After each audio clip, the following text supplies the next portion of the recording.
Hello, everyone. I'm Professor Wolfizzle.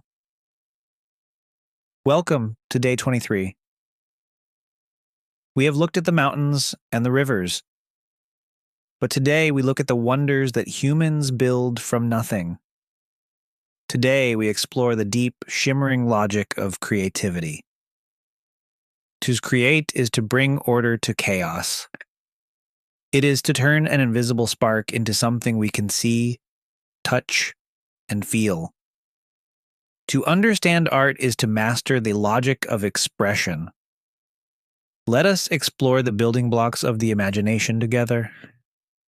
Everything starts with a shape.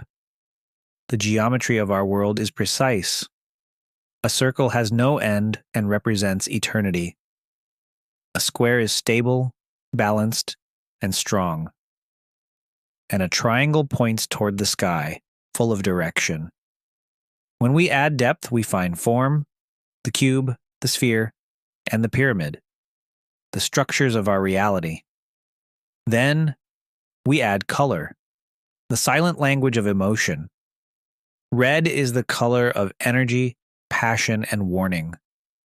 Blue is the color of the calm sea and the infinite sky, and yellow is the warmth of the sun and the spark of joy. We mix these primary colors to find green for nature, orange for creativity, and purple for mystery. We must also respect the logic of contrast, the balance between black and white, between the shadow and the light. Look closer at the texture. Our sense of touch in a visual world. Is a surface smooth like polished glass? Or is it rough like the bark of an ancient oak? Is the fabric soft and welcoming? Or is the metal hard and cold? A surface can be shiny, reflecting the light, or matte, absorbing the world around it. Some things are transparent, letting the light pass through. Others are opaque, solid, and hidden. We express our soul through many arts. We paint on a canvas to capture a feeling. We draw with a pencil to define a thought, and we sculpt from clay, stone, or wood to give an idea weight.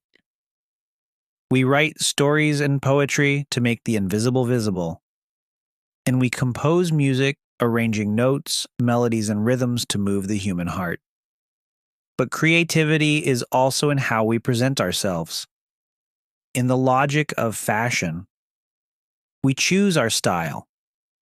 We select the fabric. We care about the pattern, whether it is striped, spotted, or plain. Clothing is our moving architecture.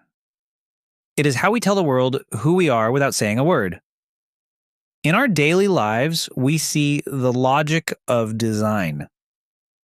We build architecture, the skyscrapers that touch the clouds and the bridges that connect us. We use photography to freeze a single second forever, and cinema to tell stories through light and sound.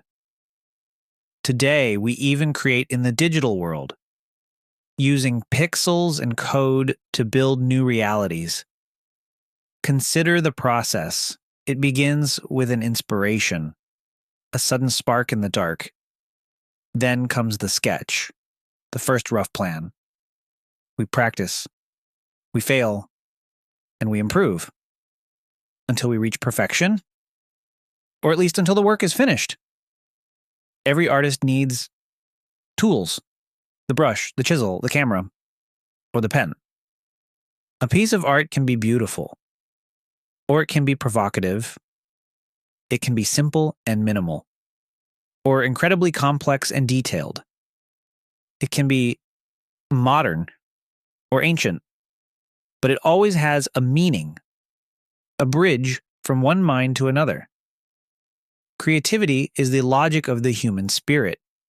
It is our way of saying, I am here. I see this beauty, and I want you to feel it too. You have now mastered 1,700 words. Your vocabulary is no longer just a list. It is a gallery of ideas. I am Professor Wolfizzle. If you could create anything today, what would it be? A painting? A song? Or perhaps a new world? Tell me in the comments. Take a deep breath. Look at the world as if it were a masterpiece. And be ready for tomorrow. Goodbye. And never stop learning.